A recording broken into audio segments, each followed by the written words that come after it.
இன்னைக்கு ராதிகா அக்கா இல்லை, பட் ராதிகா அக்கா கூட எங்களுக்கு அவ்வளவு அனுபவங்கள் இருக்கு. இன்ஃபேக்ட் அவங்க பின்னாடி போனோம் அப்படின்னா என்னோட முதல் 2-3 படங்களில் வந்து அவங்க நடிச்சா நல்லா இருக்குங்கும் போது கிட்டத்தட்ட சும்மா வந்து நடிச்சு கொடுத்தாங்க.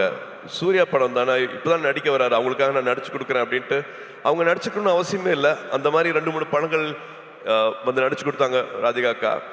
அது மட்டும் இல்லாமல் உறவுன்னு சொல்றேன்னா இந்த படத்தில் அவ்வளவு இருக்கு. கார்த்தி யூஎஸ் போகிறதுக்கு வந்து அப்போல்லாம் பேங்க்ல வந்து ஒரு டெபாசிட் இருக்கணும். அந்த டெபாசிட் அளவுக்கு எங்ககிட்ட அப்போ இல்லை. அப்போ அப்பாவும் ராதிகா அக்காவும் நான் நடிச்சிட்டு இருந்தாங்க.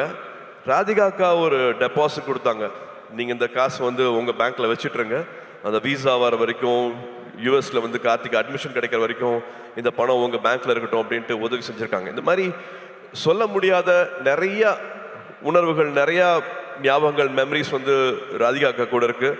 இந்த படத்தில் அவ்வளோ அழகாக பண்ணியிருக்காங்க. இன்ஃபேக்ட் மமிதாக்கும் ராதிகா அக்காவுக்கும் இருக்கிற கெமிஸ்ட்ரி இன்னொரு ஸ்பெஷல் ஒரு சொல்லணும், அவ்வளோ அழகாக இருக்குது அப்படின்னு நான் சொல்லுவேன்.